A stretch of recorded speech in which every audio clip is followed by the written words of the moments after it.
Mtu wa Mungu, Bwana Yesu asifiwe. Bwana Yesu asifiwe sana na kusalimia kwa jina la Yesu.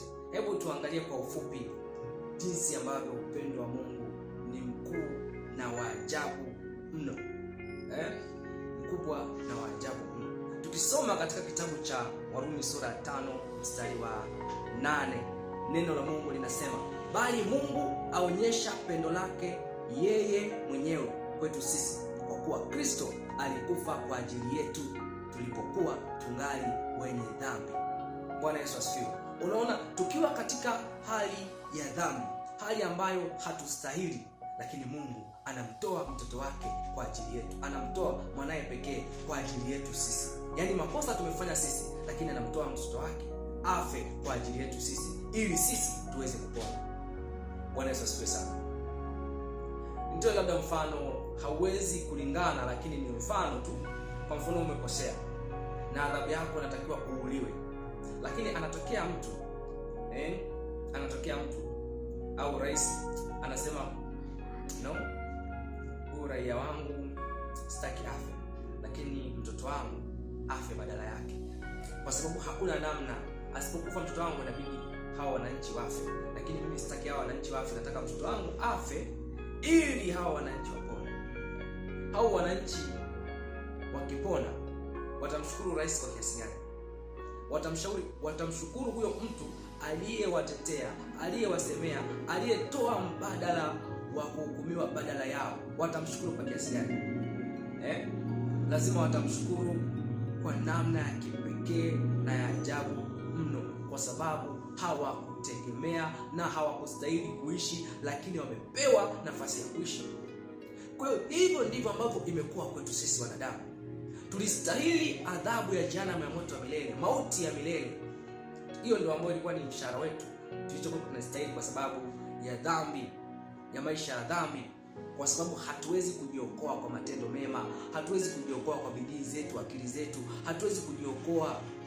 Hata kama unatenda matendo mema kiasi gani, unasaidia watu, wewe haujawahi kutenda dhambi, haujawahi kufanya dhambi yoyote, as long as tu umezaliwa na damu ya baba, wewe una dhambi asili, kwa sababu tunaona dhambi iliingia ulimwenguni kwa watu wote kupitia mtu mmoja tu ambaye ni Adamu, ambaye ni baba yetu.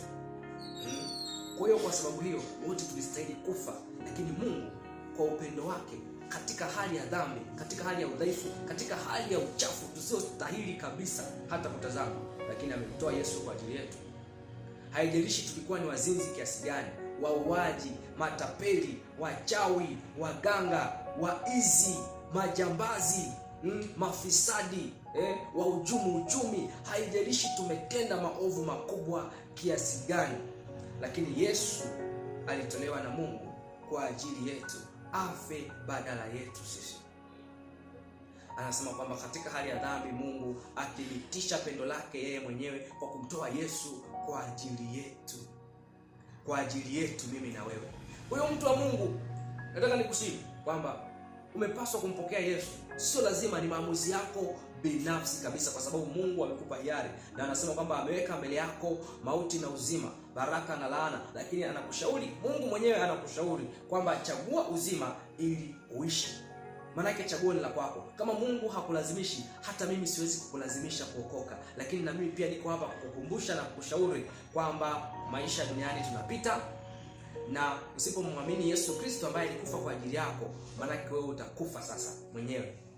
Kwa sababu Yesu amekufa kwa ajili yako, lakini wewe unataka kumruhusu Yesu achukue nafasi yako, wewe unataka kung'ang'ania hapo kwenye kifo, maana yake unakipenda kifo, unaipenda mauti, maana yake utakufa wewe mwenyewe.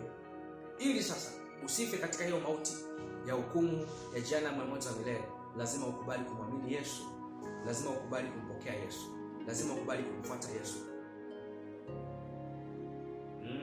Na kitendo cha kumpokea Yesu unaonyesha kumshukuru Mungu kwa kumtoa Yesu kama zawadi kwa ajili yako, kwamba wewe upone ili yeye afe, kwa sababu tayari ameshakufa.